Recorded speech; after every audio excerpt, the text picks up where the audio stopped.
everyone, welcome back to the deep dive. We're going to be jumping into a topic today that I'm sure resonates with pretty much everyone who spent any time in college or university. Yeah, time management, or should I say the lack of it, right? Uh-huh, right. We all wish we had more of it, or could at least use what we have better. And, our amazing listeners actually pointed us to a really fascinating article called College Students' Time Management, a Self-Regulated Learning Perspective by Wolters and Brady. Sounds like a dense one. It is. It's pretty academic, but that's what we're here for, to break it down. And our aim today isn't to just tell you to cram more into your schedule, right? We want to really explore the why behind effective time management, why it's such a game changer for students, and how it connects to your whole approach to learning. Are there actual strategies or mindsets that can make a difference? Totally. It's like almost everyone knows time management is important.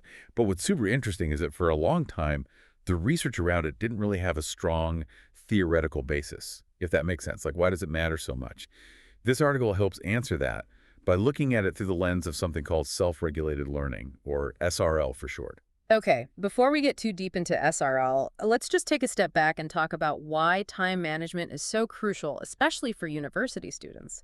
Like, it might seem obvious, but why is this such a big deal in college specifically? Yeah, great question. If you think about the transition from high school to university, it's a pretty massive shift in terms of independence. Oh, yeah, huge. Suddenly, you're expected to manage a lot more of your learning outside the classroom. It's on your schedule, your initiative.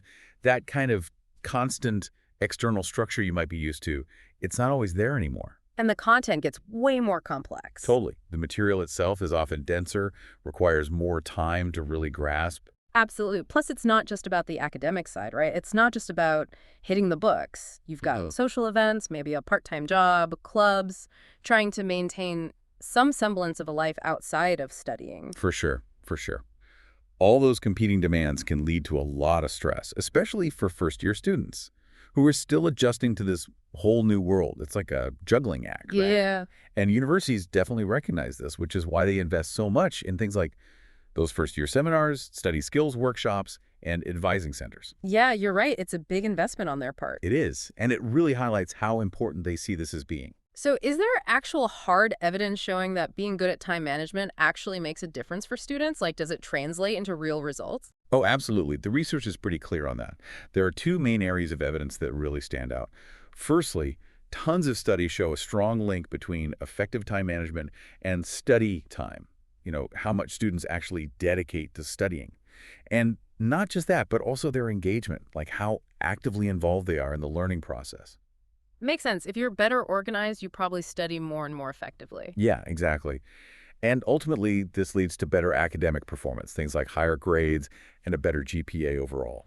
Okay, that's pretty straightforward, but are there any specific examples of studies that really drive this point home? Definitely. The article mentions a big meta-analysis by Creed and Phillips back in 2011. They looked at a bunch of studies that used the MSLQ, that's the Motivated Strategies for Learning questionnaire. And what they found was that the part of the questionnaire specifically about time management was a really strong predictor of both grades in individual courses and overall GPA. Wow, so it's not just a hunch, it's backed up by data. Yeah, for sure. And to give you another concrete example, McCann and some other researchers found in 2012 that time management skills correlated with higher GPAs in community college students. Interesting. And what was really fascinating is that for students who were also working part-time, time management was actually the key link between being conscientious, that personality trait, and achieving a good GPA. So it kind of explained how those two were connected. So if you're listening, it's not just about trying to be more disciplined or whatever. Good time management skills can really help you translate your good intentions into actual academic achievements. Exactly. And it's not just about observing correlations either. There are studies on time management training programs, like a review by Green and Skinner in 2005, that show these programs can actually teach students to be better at prioritizing, planning, reducing procrastination, and avoiding distractions. That's really encouraging. It means these are skills you can learn and get better at. Okay, so we've talked about the good stuff, but what about the flip side? What happens when students don't manage their time well? Right, that's the other side of the research coin. This focuses on what the article calls misappropriation of time. Basically, it's when students spend way too much time on things that aren't academically productive. Things like social media or excessive gaming. often at the expense of their studies. Yeah, the allure of TikTok can be hard to resist, haha. It can be a real time suck. And unsurprisingly, this kind of time mismanagement is linked to lower grades, obviously, but also can affect their overall well-being, like it can lead to more stress and anxiety. Makes sense if you're constantly behind on your work because you're spending hours scrolling through Instagram. Exactly. And the article also mentions the high levels of procrastination and what are called self-handicapping behaviors that college students report. There was a study by Kim and Seo and another by Steele that found these behaviors are super common. What are self-handicapping behaviors, just out of curiosity? Yeah, so it's basically when you create obstacles for yourself that can then be used as excuses for potential failure. Oh, I see. Like, say you purposely start studying for an exam super late so that if you don't do well, you can blame it on not having enough time, rather than maybe on your own lack of effort or preparation. Ah, right. Classic self-sabotage. Exactly. And this obviously ties into poor time management because you're essentially wasting valuable time that could have been used more productively. And not surprisingly, these kinds of behaviors are associated with lower grades, more anxiety, and higher stress levels. Okay, so it's pretty clear. Time management isn't just a nice-to-have skill for college. It seems like a fundamental part of success. Now let's jump into the connection with self-regulated learning, that SRL thing you mentioned earlier. All right, let's do it. So in a nutshell, self-regulated learning is all about students being in charge of their own learning. Like taking ownership. Exactly. It's about more than just passively absorbing information, right? Students who are good at SRL actively manage their cognitive processes, meaning how they think and learn, their motivation, and their actual behaviors during the learning process. So it's about being the driver, not the passenger, in your education. Exactly. And what's key here is that most models of SRO recognize that time management is a crucial part of this. It's something that students can and should actively regulate themselves. So just like you might choose a specific study method that works best for you, you can also consciously choose how and when to use your time for studying. Yes, precisely. That makes a lot of sense. So what does the research say about how time management interacts with these other self-regulation strategies? Like, do they work together somehow? Yeah, there's a ton of research showing that students who report using good time management strategies also tend to use other strong learning strategies. Things like memorization techniques or those metacognitive strategies we've talked about before. Metacognitive strategies, remind me again. Oh, right. Things like planning your studying, Yeah? monitoring your comprehension as you go, you know, being aware of how well you're understanding things. Okay, right. Those are super important. Yeah, and that meta-analysis by Creed and Phillips we mentioned earlier, Yeah. they also found solid links between time management and actively rehearsing material, elaborating on concepts, organizing information, and using those metacognitive strategies. So managing your time well isn't just this isolated thing. It seems to be part of a bigger picture of being a good learner overall. Absolutely. And what's even more interesting is that some studies go beyond just showing correlations.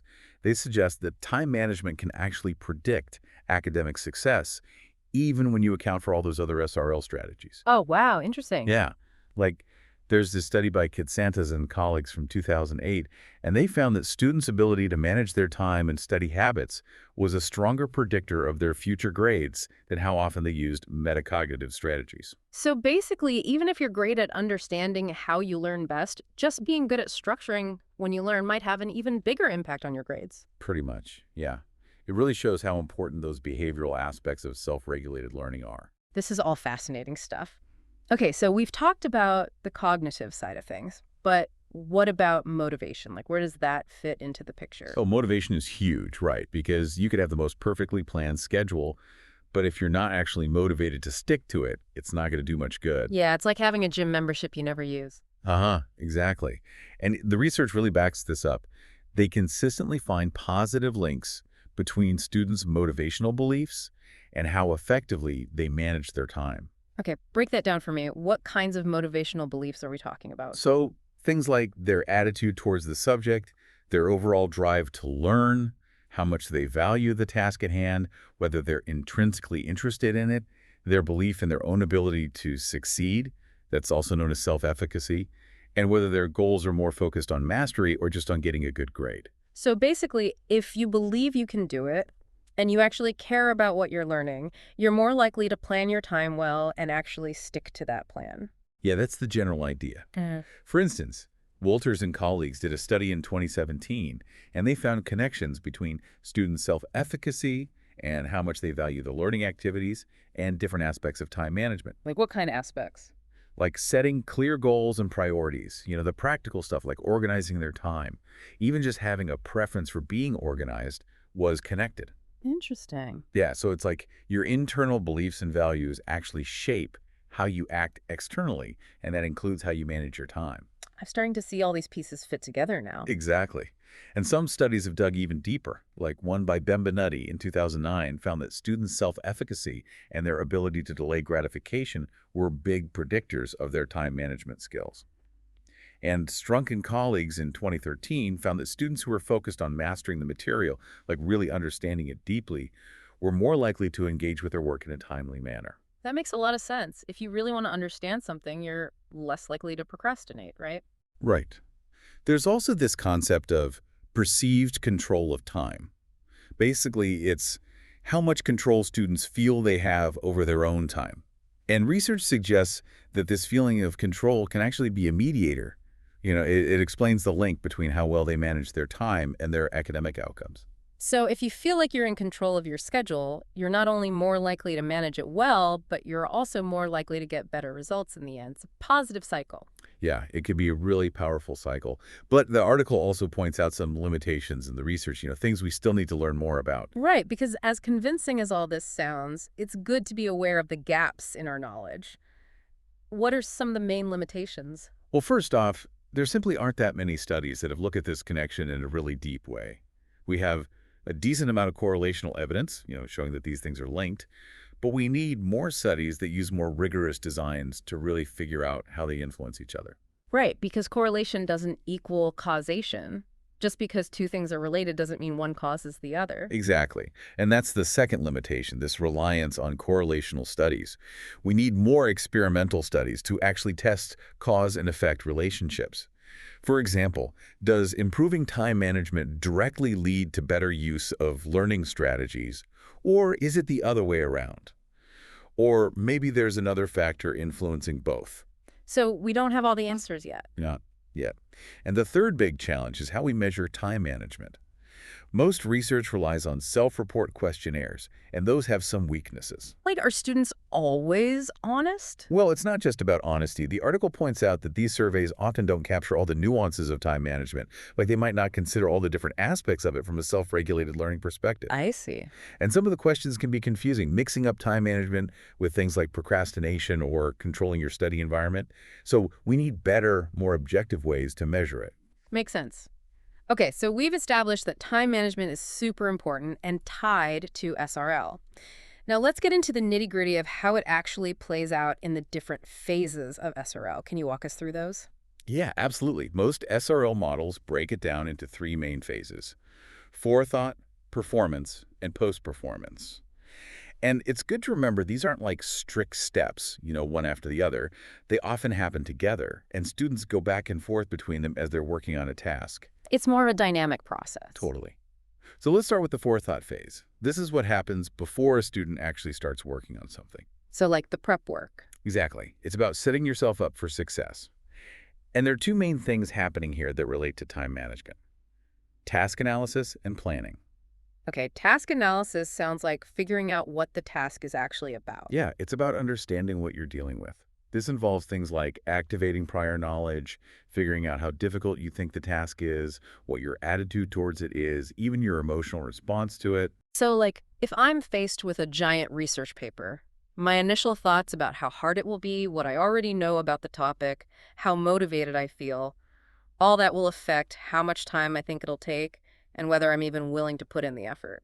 Exactly. And during this analysis phase, students also think about their own productivity patterns. Like, are they a morning person or a night owl? What's their typical week like? What resources do they have? When are the deadlines? Right, all the practical stuff. Yep. And they might also start thinking about which time management strategies would be most helpful for this specific task. Okay, so it's about understanding the challenge and taking inventory of your own resources and limitations. What about planning? So planning is where students set goals for what they want to learn and figure out the strategies to reach those goals. They decide what they want to achieve and how they'll measure their progress. And where does time management specifically come in? Well, it's not just about what they want to learn, but also when and for how long they'll work on it. They set time-related benchmarks for their progress, like aiming to finish a certain amount of reading by a specific date. And they choose the time management strategies they'll use, like making to-do lists or scheduling study blocks in their calendar. So the forethought phase is all about understanding the task and making a plan, with time management being a key part of that plan. What about when you actually start working on the task, the performance phase? Right, this is where the rubber meets the road, the plan gets put into action. And this phase involves four main processes: enactment, monitoring, evaluation, and adaptation. Okay, let's go through those one by one. Enactment sounds like just getting started. Yeah, it's about actually using the strategies you planned. So in terms of time management, this means using your calendar, following your to-do lists, actually implementing those time-related strategies. Putting it all into practice. Right. But it can be a little messy because your time management during this phase might also be influenced by other goals you have, things outside of school, or even the specific learning strategies you choose. So even something like deciding to skim a reading to save time would be part of this phase. Exactly. Huh. Then there's monitoring, which is all about being aware of how you're doing. It's about checking in on your engagement and how much progress you're making. Okay, like keeping track of yourself. Yep. For time management, this means being aware of how time is passing, both objectively and how quickly or slowly it feels, and keeping track of the chronology of your work. Like, when are you working on what, and how are you doing in relation to deadlines, both short-term and long-term ones? So it's like having an internal clock and a sense of where you are on your timeline. Perfect analogy.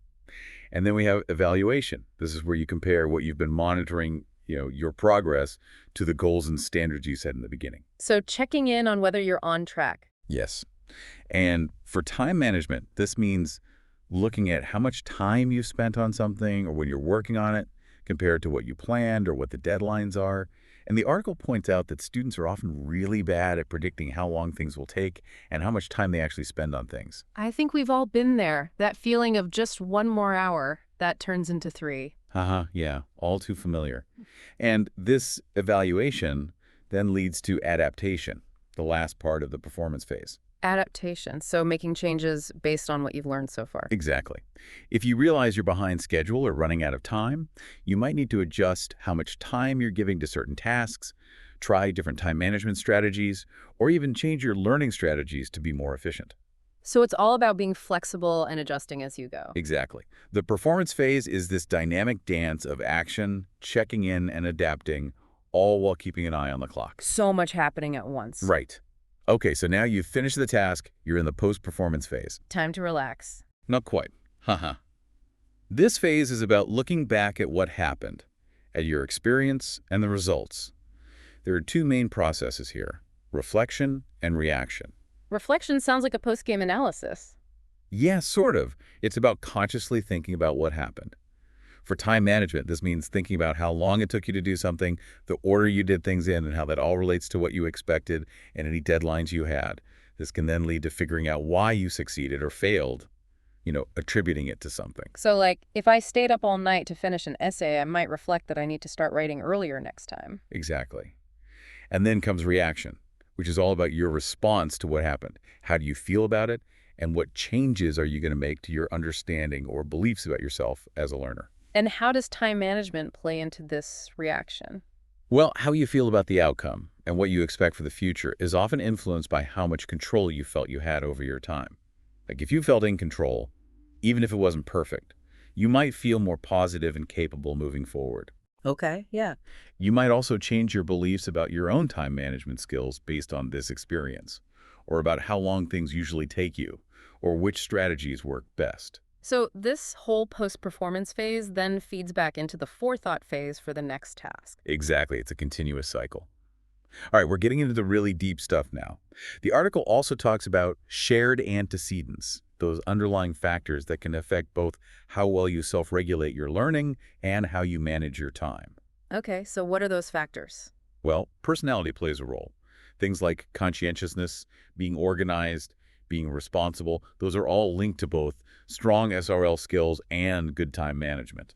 That makes sense. An organized person is probably better at both planning their study sessions and managing their overall time. Right. But the article also mentions specific time-related individual differences that matter. Things like your chronotype, whether you're a morning person or a night owl. Oh, yeah, that's huge for me. Right. Then there's something called polychronicity, which is basically whether you prefer to do one thing at a time or multitask. I'm definitely a one thing at a time person. Me too, honestly. And then there's future time perspective, which is how motivated you are by long-term goals versus short-term rewards. And research has linked all these individual preferences to things like procrastination, how people use their time management skills, and even their overall SRL abilities. So our natural tendencies actually have a big impact on how we learn and manage our time. They really do. And then, of course, there are external factors too, like social and cultural influences. Like what? Well, we learn time management skills by observing others, like our parents or teachers. And effective time management is crucial for group work, Oh, right? yeah, definitely. And different cultures can have totally different norms and expectations about time and deadlines. Yeah, for sure. The way teachers teach can also influence how well students manage their time. If they set clear deadlines, give reminders, that can help students regulate their own time. And then, of course, there are risk factors. Some students have more demands on their time, like student athletes or those who work a lot. And students who are new to learning independently might struggle more with time management. It makes sense that they would need more support. Yeah. And lastly, there are developmental factors. Time management skills in younger students are tied to their cognitive development. Their ability to understand abstract concepts like time and planning for the future. So it's like a whole web of things that affect how we manage time. Exactly. Our personality, our environment, our development, all these things come together. And that's why looking at time management through the lens of self-regulated learning is so helpful. It gives us a much deeper and more complete understanding. It's not just a simple skill, it's connected to so many other things. Right. So to sum up, what would you say is the key takeaway from all this? I think it's that we need to stop thinking of time management as this isolated thing, just another item on a to-do list. Absolutely. It's really a core part of self-regulated learning, and understanding that connection can make a huge difference for academic success. Couldn't agree more. It's not just about doing more. It's about being strategic with how you use your time so you can learn better and achieve your goals. It's about working smarter, not just harder. Exactly. And while this article gives us a great overview, there's still a lot more to discover about this topic. For sure. And for our listeners, I'd like to leave you with a question to think about. As you reflect on your own learning experiences, which phase of self-regulated learning do you find most challenging when it comes to managing your time? Is it the initial planning, staying on track while you're working, or taking the time to reflect and learn from past experiences? That's a great question. Because understanding that link between your time management habits, your motivation, and your learning strategies could be the key to making positive changes in your academic journey. Thanks for joining us on this deep dive today. Thanks, everyone. See you next time.